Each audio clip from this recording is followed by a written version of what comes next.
اعوذ باللہ من الشیطان الرجیم بسم اللہ الرحمن الرحیم ربی ادخلنی مدخل صدق واخرجنی مخرج صدق وجلی من لدنک سلطانا نصیرا اللہم صلی علی سیدنا محمد وعلی آلہ وصحابہ وزواجہ وبارک وسلم۔ السلام علیکم ورحمۃ اللہ۔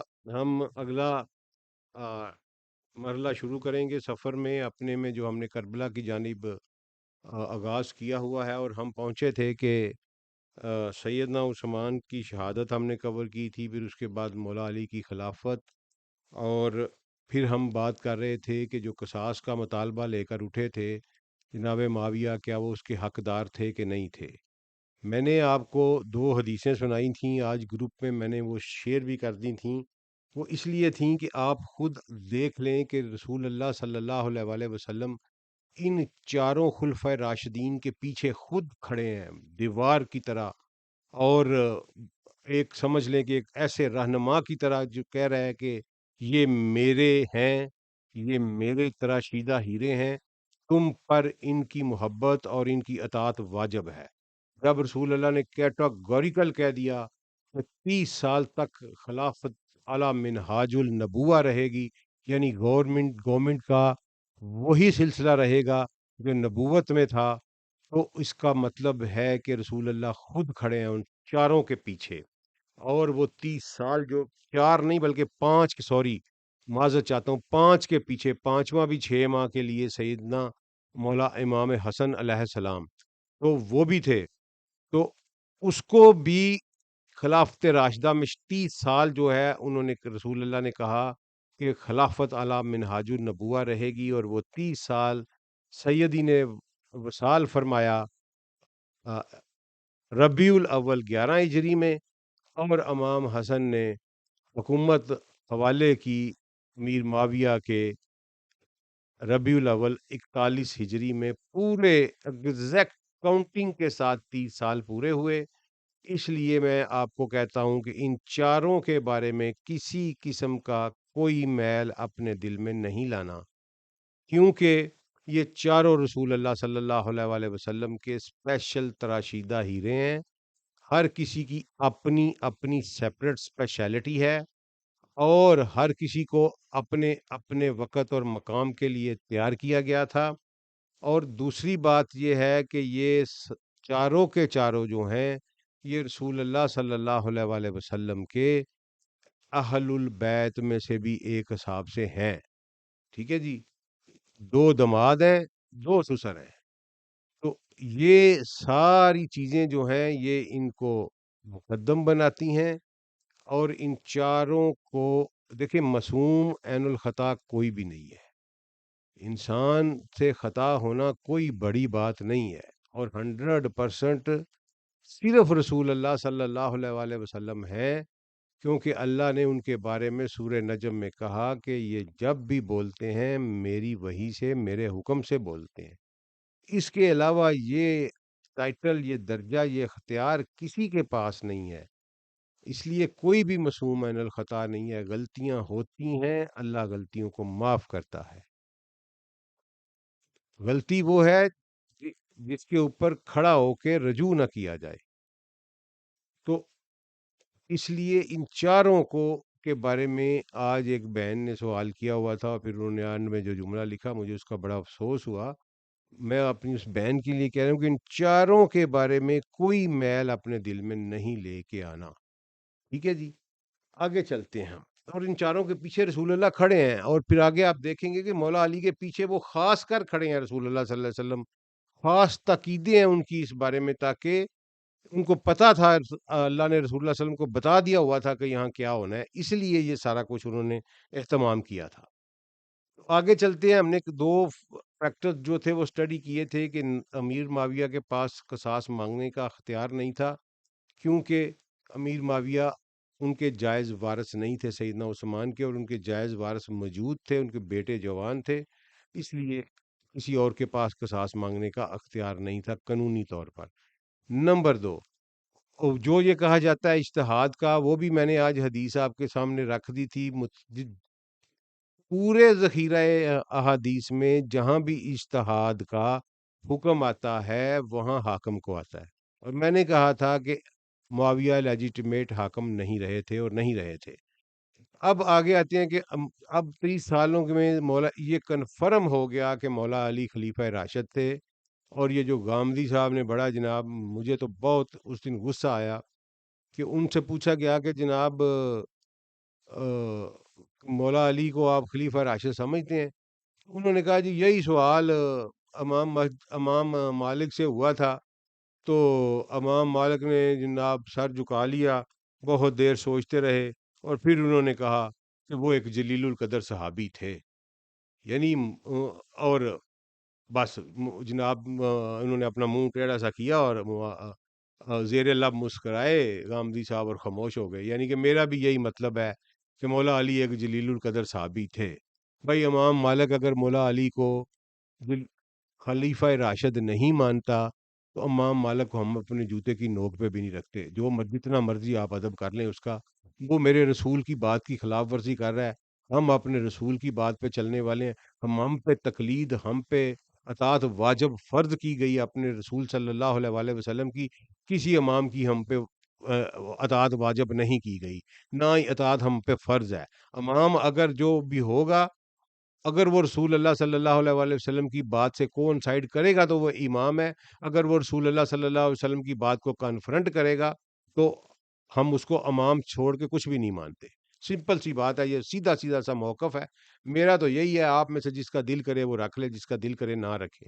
میرا موقف یہی ہے کہ وہ بندہ اگر کوئی جتنا بڑا مرضی متقی پرہیزگار امام اور محدث اور مفسر جو مرضی بن جائے، اگر اس کی بات رسول اللہ صلی اللہ علیہ وآلہ وسلم سے ٹکراتی ہے، قرآن پاک سے ٹکراتی ہے، رسول اللہ کی بات سے ٹکرانے کا مطلب اگر قرآن سے ٹکراتی ہے، اللہ سے ٹکراتی ہے، تو ہم اس کو امام نہیں مانتے۔ بھائی میں تو نہیں مانتا، سوری۔ آگے چلتے ہیں۔ مولا علی خلیفہ راشد تھے۔ ایڈمنسٹریشن میں، قانون کی کتاب میں، جب ایک لیجیٹیمیٹ حکمران ایک آرڈر ایشو کرتا ہے تو اس آرڈر کی ایک سینکٹیٹی ہوتی ہے، ایک لیجیٹیمیسی ہوتی ہے۔ وہ آرڈر عمل درآمد ہو یا نہ ہو، جب تک وہ آرڈر ودرا نہیں کیا جاتا اس وقت تک وہ order in field in force رہتا ہے۔ سمپل، یہ بڑا بیسک پرنسپل ہے ایڈمنسٹریٹو سائنسز کا، کہ آرڈر جب تک ودرا یا کینسل نہ کیا جائے اس وقت تک ان فیلڈ ان آپریشن رہتا ہے۔ تو مولا علی جناب معاویہ کو ڈسمس کر چکے تھے، لہذا وہ آرڈر آج بھی ان پلیس ہے، وہ وڈرا نہیں کیا گیا ریلیونٹ کمپیٹنٹ اتھارٹی کی طرف سے، آج تک بھی وہ ان آپریشن ہے۔ آج اس وہ دن کے بعد جناب معاویہ کو امیر شام کہنا بھی غلط ہے، اس دن کے بعد سے وہ امیر شام نہیں رہے تھے۔ اچھا جی، اور باقی اس کے بعد آگے کیا ہوا؟ دیکھیں، خلیفہ حق تھے، خلیفہ راشد تھے، انہوں نے شرعی تقاضے کو پورا کیا۔ انہوں نے جناب معاویہ کو خط لکھا اور انہیں کہا کہ آپ ایسا نہ کریں، آپ میری اطاعت کریں۔ مجھے مسلم ماسز نے مدینے میں جو اہل حل العقد تھے اور جو پہنچ چکا تھا، انہوں نے مجھے خلیفہ تسلیم کیا ہے، اور پوری مملکت اسلامیہ میں تمام کے تمام صوبوں میں میری اطاعت ہو چکی ہے، لہٰذا آپ یہ کام نہ کریں اور میری اطاعت کریں، میری بیعت کریں، میری حکومت کو تسلیم کریں، اور اگر پھر اس کے بعد آپ کا کوئی مطالبہ ہے تو آپ میرے پاس تشریف لے آئیں اور میں آپ کی بات سنوں گا اور حق اور قانون کے مطابق فیصلہ کروں گا۔ یہ مولا علی نے خط لکھا، اور ایک صحابی ہیں جناب صبرہ الجہنی، ان کے ہاتھ میں یہ خط معاویہ کو بھیجا، معاویہ نے یہ خط وصول کیا اور ان کے قاصد کو وہاں ٹھہرائے رکھا، اور ایک دن نہیں، 2 دن نہیں، کافی دیر تک ٹھہرائے رکھا۔ وہ قاصد بار بار ان سے جواب مانگتا تو آگے سے جناب معاویہ جو شعر کہتے، ان کا ترجمہ یہ ہے کہ میں تمہارے ساتھ والے لوگوں کو اور تمہارے لڑکوں کو میں ایسی خون ریزی کروں گا کہ کن پٹی اور سر کے بال سفید ہو جائیں گے. کیا انہوں نے بس ویسے ہی ایسے کیا، پھر انہوں نے بال سفید کر دیے انہوں نے اونتے مسلمان. یہ وہ شیر پیٹ کرتے میں، اور یہ جواب دیتے قاصد کو، اور اسے وہیں ٹھہرائے رکھتے کہ اور لارا لگاتے کہ کل دوں گا کل دوں گا کل دوں گا. جناب والا میں اپنے پاس سے نہیں کہہ رہا، ابن جریر نے اس کو روایت کیا ہے، اور یہ ہے اردو والیوم جو ہے اس میں قاصد کی روانگی کا چیپٹر ہے، 474 پیج ہے. اب لوگ ریفرنس مانگتے ہیں، میں ریفرنس دے رہا ہوں. اور یہی شعر لکھا ہوا ہے کہ میں فی جارکم و ابنکم ازکانا مختلا، میں تمہارے ساتھ والوں کو، تمہارے محلے داروں کو اور تمہارے بیٹوں کو ایسے قتل کروں گا، شنا شیب الاسدائی والملما، کہ تمہارے سروں کے اور تمہاری کن پٹیوں کے بال سفید ہو جائیں گے. اچھا، اس کے بعد جب 3 ماہ گزر گئے، یعنی یہ شہادت عثمان سلام اللہ علیہ جو ہوئی واقعہ، وہ ذوالحجہ میں ہوئی. ذوالحجہ میں کچھ 18 کو کہتے ہیں، کچھ 12 کو کہتے ہیں، جس کو مرضی ہوئی، لیکن مہینہ ذوالحجہ کا تھا. ذوالحجہ گزر گیا، اور اس کے بعد پھر محرم گزر گیا. اس کے بعد تیسرا مہینہ جب سفر شروع ہوا، تو سفر میں آ کے تو انہوں نے اپنے ایک قاصد کو خط دیا، اور مولا علی کو اس خط ان کے خط کا جواب دے کے قاصد کے پاس روانہ کیا. ذرا اس خط کی تفصیل سنیے گا، اور آج رات بیٹھ کے اس رویے پر غور کیجئے گا. مجھ- تو مجھے امید ہے کہ کل آپ مجھ سے اس بارے میں کوئی سوال نہیں کریں گے. آپ کو ساری بات سمجھ لگ جائے گی. وہ قاصد خط لے کے آیا، ایک انویلپ تھا، اس کے اوپر معاویہ کی سیل لگی ہوئی تھی، یعنی مور لگی ہوئی تھی. مولا علی علیہ السلام نے مجمع میں اس خط کو کھولا، اس لفافے کو ڈی سیل کیا، تو وہ اندر سے خالی تھا.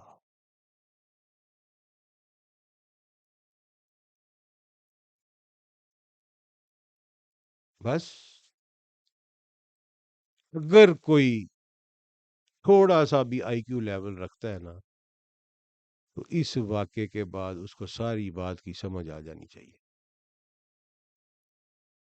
یہ خلیفہ راشد کی تضحیک تھی، توہین تھی، اور ایک یہ پیغام تھا. میں اس کو کیا کہوں، تھوڑے کوئی الفاظ اچھے نہیں ہیں کہ یہ کیا تھا. کہ آپ 2 ڈھائی ماہ ویٹ کرواتے ہیں قاصد کو، اور پھر جناب پیغام بھیجتے ہیں اور لفافہ خالی، لفافہ بھیج دیتے ہیں.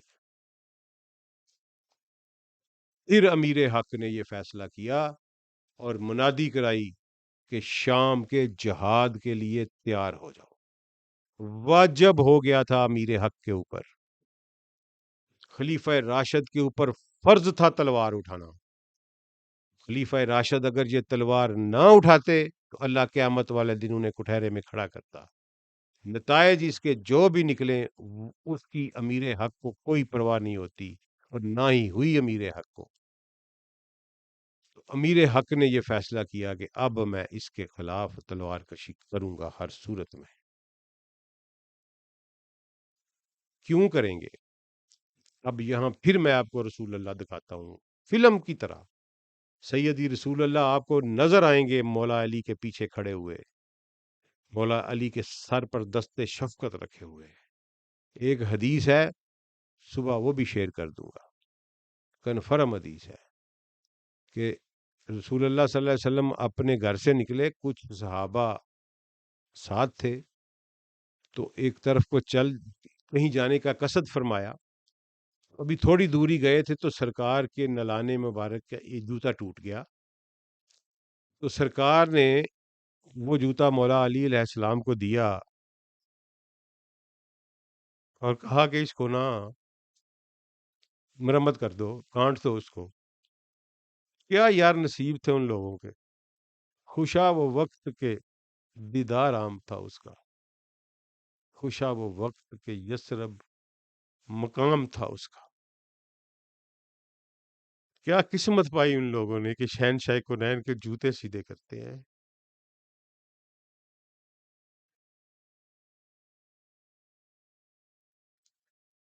ان کے نالین کو پیوند لگانے والے کعبہ کو حسین کی منزل کا پتہ دیتے ہیں. یہ مقام ہے میرے رسول کی نالین کو پابند لگانے والے کا. ان کی نالین کو پیوند لگانے والے کعبہ کو حسین کی منزل کا پتہ دیتے ہیں. خیر، اور سیدی رسول اللہ تھوڑی دور جا کے تو وہ کھڑے ہو گئے، ساتھ جماعت بھی تھی. تو سیدی نے بات شروع کی اور کہا کہ مجھے اللہ تعالیٰ کی کتاب کی تنزیل کو تسلیم کروانے کے لیے، قرآن پاک کے نزول کو تسلیم کروانے کے لیے مجھے لا محالہ تلوار اٹھانی پڑی. مان ہی نہیں رہے تھے کہ یہ قرآن آپ پر نازل ہوا ہے اللہ کی طرف سے، تو مجھے لا محالہ تلوار اٹھانی پڑی. تم میں سے ایک ہے جس کو قرآن پاک کی تفسیر کو منوانے کے لیے تلوار اٹھانی پڑے گی. قرآن پاک کی تفسیر کو منوانے کے لیے تلوار اٹھانی پڑے گی. یہ سرکار کے جملے پر غور فرمائیں. سرکار کے علم میں تھا کہ ڈیفرنٹ تعویلیں لے کے آئیں گے، یہ بہت کچھ کریں گے، یہ کتاب کا مطلب بدلیں گے، یہ باتوں کو ٹوسٹ دیں گے، یہ واقعات کو ٹوسٹ دیں گے، یہ جھوٹی حدیثیں گڑیں گے، یہ بہت کچھ کریں گے. اس لیے سرکار نے کہا کہ کتاب کی تفسیر کو منوانے کے لیے تم میں سے ایک ہے جس کو تلوار اٹھانی پڑے گی. تو سیدی ابو بکر نے کہا کہ یا رسول اللہ میں. فرمایا لا نہیں. سیدی عمر نے پوچھا یا رسول اللہ میں. فرمایا لا نہیں، بلکہ وہ جو جوتے گانٹ رہا ہے میرے. مولا علی کے پیچھے رسول اللہ صلی اللہ علیہ وآلہ وسلم اس طرح کھڑے تھے. ایک ہی قول کافی ہے میرے رسول کا، میں 10 حدیثیں پیش کر سکتا ہوں جو مولا علی کے بارے میں رسول اللہ صلی اللہ علیہ وسلم نے فرمائی کہ وہ حق پر ہوگا. جہاں کہیں لڑائی ہوگی وہ حق پہ ہوگا. حق علی جدھر جائے گا حق اس کے ساتھ ہوگا. حذیفہ بن یمان نے مرتے ہوئے اپنے بچوں کو نصیحت کی کہ فتنوں کا حذیفہ بن یمان کے پاس فتنوں کا سب سے زیادہ علم تھا. تو انہوں نے کہا کہ فتنوں کا دور شروع ہو رہا ہے. وہ سیدنا عثمان کی شہادت کے ایک دن پہلے ان کا وصال ہوا ہے یا ایک دن بعد ہوا ہے. تو انہوں نے کہا فتنوں کا دور جو ہے وہ شروع ہو چکا ہے، تو علی کا دامن اپنے ہاتھ سے نہ چھوڑنا.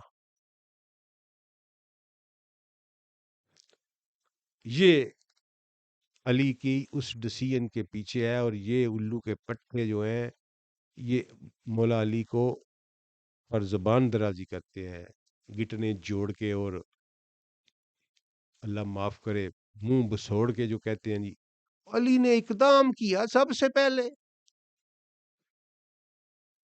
علی کو حکم تھا رسول صلی اللہ علیہ وآلہ وسلم کا. علی کیا کرتا وہاں پہ؟ علی نے اقدام کیا. علی اقدام نہ کرتا تو علی اپنا سب کچھ کھو بیٹھتا.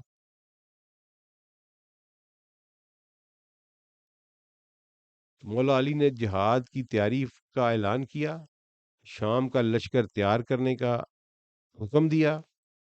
بیچ میں جمل کا انہوں نے لوچ تل دیا اور مولا علی کی ٹینشن کو ڈائیورٹ کرنے کی کوشش کی، ان کی طاقت کو کمزور کرنے کی کوشش کی، اور ان کو جو سچے مسلمان تھے جو ایک دوسرے کا کالب تھے ان کو آپس میں لڑا دیا بنو امیہ نے. میری آپ وہ جنگ جمل والی سیریز ضرور دیکھیے گا، آپ کے سارے کنسیپٹ کلیئر ہو جائیں گے.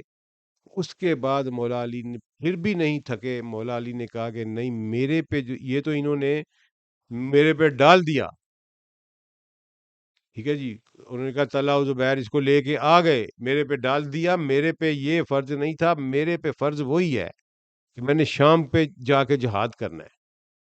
تو صفین کے مقام کے اوپر جناب والا امیر شام جو معطل ہو چکے تھے، سابقہ امیر شام، وہ بھی شام کے جو انہوں نے اپنی ذاتی آرمی تیار کر لی۔ دیکھیں ایک مملکت کے خلاف اور بغاوت کیا ہوتی ہے کہ گورنر اپنی ایک ذاتی آرمی تیار کر لے، ذرا آپ آج کے حالات پہ لگا کے دیکھ لیں یار، اور بغاوت کیا ہوتی ہے؟ کہتے ہیں باغی نہیں تھے جی، وہ باغی نہیں تھے، اور بغاوت کہتے کس کو ہیں؟ لیجیٹیمیٹ حکمران تسلیم نہیں کیا، لیجیٹیمیٹ آرڈر کو تسلیم نہیں کیا، اپنی ذاتی آرمی کریٹ کر لی، اور بغاوت کا کون سا بھائی اسپیکٹ ہے جو پورا نہیں ہوتا؟ اور وہ کام کیا جس کے وہ حقدار نہیں تھے۔ صفین کے مقام کے اوپر دونوں لشکر سامنے ہوئے، جنگ ہوئی، بڑی ہولناک جنگ ہوئی، اس میں کوئی شک نہیں ہے۔ اور دو دفعہ ایسے ہوا کہ مولا علی علیہ السلام خیمے معاویہ اور اس کے لشکر کے خیموں کی تنابوں تک پہنچ گئے۔ عمر بن العاص ان کے 2 IC بنے ہوئے تھے، عمر بن العاص کو مولا علی نے نیچے گرا لیا اور پھر شرم کھا کے چھوڑ دیا۔ کچھ کہتے ہیں کہ ان کی چادر کھل گئی تھی اور ان کی شرمگاہ ننگی ہو گئی تھی، کچھ کہتے ہیں انہوں نے خود کر لی تھی، واللہ عالم۔ لیکن جب وہ نیچے گرے اور مولا علی انہیں بڑے آرام سے قتل کر چکے، ان پر قابو پا لیا مولا علی نے، لیکن چھوڑ دیا۔ چادر خود کھل گئی، یا مولا علی انتہائی شرم، انتہائی حیا والے تھے، چادر کھل گئی یا انہوں نے کھول لی، دونوں موقف آتے ہیں، واللہ عالم۔ لیکن بہرحال وہ ان کو مولا علی نے اپنی تلوار کے نیچے سے نکال کے جانے کی اجازت دے دی۔ اس کے بعد مولا علی نے امیر معاویہ کے خیمے کے باہر پہنچ کر صدا لگائی، پہنچ گئے، اوپر پہنچ گئے، کہا معاویہ کیوں لوگوں کو مڑوا رہے ہو، باہر نکلو اور میرا دو بدو مقابلہ کر لو، آ جاؤ۔ بالکل کنفرم بات میں آپ سے کر رہا ہوں، کوئی کتاب اہل سنہ اور اہل شیعہ کی اس بات سے نہیں مکر سکتی۔ مولا علی نے کہا کہ نکلو اور میرے سامنے دو بدو مقابلہ کر لو، کیوں لوگوں کو مروا رہے ہو؟ تو عمر بن العاص نے کہا کہ اس کی بات تو علی کی سچ ہے، بالکل ٹھیک ہے۔ تو پتہ معاویہ نے کیا کہا کہ عمر تم مجھے مروا کے خود خلیفہ امارت حاصل کرنا چاہتے ہو، کیونکہ تمہیں پتہ ہے کہ آج تک جو علی کے مقابلے میں آیا زندہ واپس نہیں آیا، جانتے وہ بھی تھے۔ تو بات تو علی نے میرٹ کی تھی کہ آؤ میرے ساتھ مقابلہ کر لو، اگر تلوار نہیں فیصلہ کرنا ہے۔ یہ جو غامدی صاحب کہتے ہیں کہ تلوار جو تھی تلوار نکل پڑی اور معاویہ کی تلوار غالب آ گئی، اور معاویہ نے جس طرح تلوار کو غالب کیا، علی وہ کام کر ہی نہیں سکتا تھا۔ علی صاحب ایمان تھے، علی کے سینے میں قرآن تھا، علی رسول کی آغوش میں پلے ہوئے تھے، علی کے سر پر دستے شفقت رسول تھا۔ جو کام جناب معاویہ نے کیے ہیں وہ کیسے کر سکتے تھے علی؟ میں بتاتا ہوں آپ کو آگے کیا کیا ہے۔ کیا علی کو کوئی دو بدو آگے مبادرت کی دعوت دے آگے، علی کہے گا ان کو آگے سے؟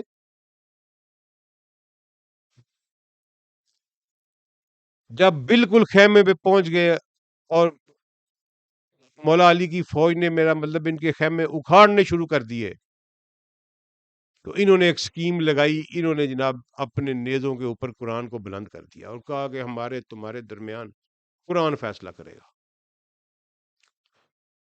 اب یہ قرآن کا نکلنا تھا، مولا علی کی آدھے بندے جو ہیں وہ انہوں نے لڑائی چھوڑ، انہوں نے کہا جناب یہ قرآن آ گیا جی، بھائی ہیں مسلمان ہیں، قرآن آ گیا جی، قرآن اور مولا علی وہاں شور مچاتے رہے، وہ یار یہ قرآن کو مانتے ہوتے تو یہ میرے خلاف لڑائی کیوں کرتے؟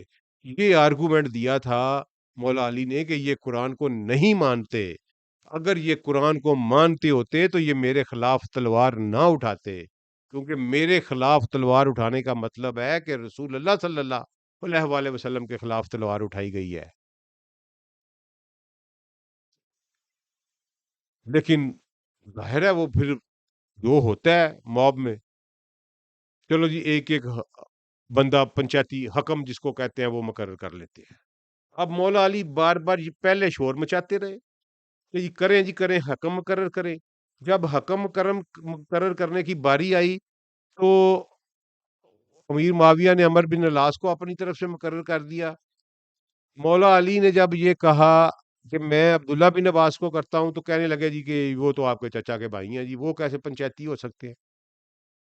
انہوں نے کہا چلو ٹھیک ہے، تم ابو موسیٰ اشعری کو کر، ابو موسیٰ اشعری کو کر لیا۔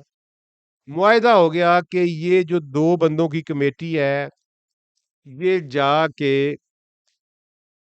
6 ماہ تک حالات کا جائزہ لے گی، تمام اہل حل العقد کو ملے گی، رسول اللہ صلی اللہ علیہ وآلہ وسلم کے جو بڑے سینئر صحابی ہیں سب کے ساتھ انٹرویو کرے گی، اور اس کے بعد یہ کمیٹی فیصلہ کرے گی کہ ان دونوں میں کون ٹھیک ہے، اور کس یہ جنگ جو ہے ختم کر کے کس کو حکمران جو ہے نا وہ برقرار رکھا جائے۔ یہ مینڈیٹ تھا کمیٹی کا۔ اب 6 ماہ کے بعد جناب اس کمیٹی نے ملنا تھا۔ ان 6 ماہ کے درمیان میں مولا علی علیہ السلام کوفہ میں مقیم رہے، اور وہ جو حدیث میں نے آپ کو سنائی تھی جس میں انہوں نے کہا تھا کہ جو حکومت کے معاملے میں ہم سے بات کرنا چاہتا ہے وہ اپنا سر اٹھائے، ہم اس کے باپ سے زیادہ خلافت کا حق رکھتے ہیں، یہ ان تحکیم کے دنوں کی بات ہے۔ اچھا وہ پھر جناب اکٹھ ہوا، اکٹھ ہونے کے بعد ابو موسیٰ اشعری روایت کرتے ہیں جو کہ جناب امیر المومنین سیدنا مولا علی علیہ السلام کی طرف سے پنچایتی تھے، حکم تھے، انہوں نے وہ ہی روایت کرتے ہیں کہ ہم آپس میں بیٹھے دونوں، سب سے مل کے 6 مہینے کی ورکنگ کرنے کے بعد فائنل اجلاس کیا، اور ہم نے یہ فیصلہ کیا کہ ان دونوں کو گھر بھیج دیا جائے اور امت کو کہا جائے کہ اپنا نیا حکمران منتخب کر لو۔ اب جناب وہاں آئے اور آ کے اعلان کیا کہ ہمارے درمیان میں ایک فیصلہ ہو گیا ہے، دو بندوں کی کمیٹی نے اعلان کیا۔ عمر بن العاص نے کہا کہ ابو موسیٰ اشعری بسم اللہ کریں، آپ میرے سے بزرگ ہیں، بڑے صحابی ہیں، میرے سے رسول اللہ صلی اللہ علیہ وسلم سے میرے سے زیادہ پرانا ساتھ ہے، تو آپ اناؤنس کریں۔ عبداللہ بن عباس نے وہاں شور مچایا کہ نہ ابو موسیٰ اشعری اناؤنس نہ کرنا، عمر بن العاص کو اناؤنس کرنے دو، جو بھی تمہارے درمیان فیصلہ ہوا ہے ہمیں نہیں پتا، لیکن اناؤنسمنٹ جو ہے وہ عمر بن العاص کو کرنے دو۔ لیکن عمر بن العاص نے کہا نہیں یہ بزرگ ہیں، ان کو ہی کرنی ہے، تو ابو موسیٰ اشعری نے یہ اناؤنسمنٹ کر دی کہ دونوں کو گھر بھیجا جاتا ہے، جناب مولا علی کو بھی اور جناب معاویہ کو بھی، اور امت جو ہے وہ اکٹھی ہو، اور وہاں انہوں نے تمام اکابر صحابہ بلائے ہوئے تھے، ایون کہ سیدنا سعد بن ابی وقاص جو کسی معاملے میں نہیں جاتے تھے وہ بھی وہاں گئے ہوئے تھے، عبداللہ بن عمر بھی موجود تھے۔ انہی دنوں میں لوگوں نے یہ سرگوشیاں کرنی شروع کی تھیں کہ عبداللہ بن عمر کو حکمران بنا دینا چاہیے، جس کی وہ اس حدیث کے بارے میں بات کرتے ہیں کہ مجھے تو حکومت کی کوئی شے نہیں ملی اور لوگ پتہ نہیں کیا کیا باتیں کر رہے ہیں۔ تو وہاں جناب انہوں نے اناؤنس کر دیا۔ جب انہوں نے اناؤنس کر دیا تو عمر بن العاص نے کہا یہ ساری کتابوں میں لکھا ہوا ہے، کوئی بھی اس سے بری نہیں ہے، کسی نے آج تک اس کا انکار نہیں کیا۔ عمر بن العاص نے کہا کہ چونکہ ابو موسیٰ اشعری اپنے کینڈیڈیٹ کو معطل کر چکے ہیں، گھر بھیج چکے ہیں، امت 1 منٹ کے لیے بھی امام کے بغیر نہیں رہ سکتی، لہٰذا میں معاویہ کو خلیفہ بنانے کا اعلان کرتا ہوں۔ لو ایمانداری سے یار قرآن پاک کے اوپر ہاتھ رکھ کے ایک ہاتھ قرآن پاک پہ رکھ لے، ایک اپنے دل پہ رکھ لے، سوچیں کہ یہ کیا ہے۔ آپ کو مجھ سے کسی سوال کی ضرورت نہیں پڑے گی، آپ کے ذہن میں خود ہی سوال آ جائیں گے اور آپ کی زبان گنگ ہو جائے گی۔ جو آپ آ جائیں گے اور زبان آپ کی گونگ ہو جائے گی۔ عمر بن العاص نے یہ اعلان کر دیا اور یہ دونوں برگزیدہ صحابی ہتھوں پائی ہو گئے۔ ایک نے گدھا ایک کو کہا، ایک نے گالی گلوچ ہوئی، ان کی آپس میں ہتھوں پائی ہو گئے۔ ابو موسیٰ اشری شریف آدمی تھے، ان پہ قابو پا لیا عمر بن العاص نے، اور معاویہ نے اپنی خلافت کا اعلان کر دیا۔ یہ ہے جس پہ ہم روتے ہیں۔ ہمیں کسی کے ایمان سے، کسی کی جنت سے، کسی کی دوزخ سے کوئی واسطہ نہیں، نہ ہمارا کام ہے۔ ہمارا رونا یہ ہے کہ ہمارا وہ نظام جو سیدی رسول اللہ نے بنایا تھا وہ ہم سے چھین لیا گیا۔ 30 منٹ ہو چکے ہیں، آج اتنا ہی۔ کل پھر میں آپ کو بتاؤں گا کہ اس کے بعد کیا گل کھلائے گئے، اور بما ثبوت بتاؤں گا کہ کیا گل کھلائے گئے۔ السلام علیکم ورحمۃ اللہ وبرکاتہ۔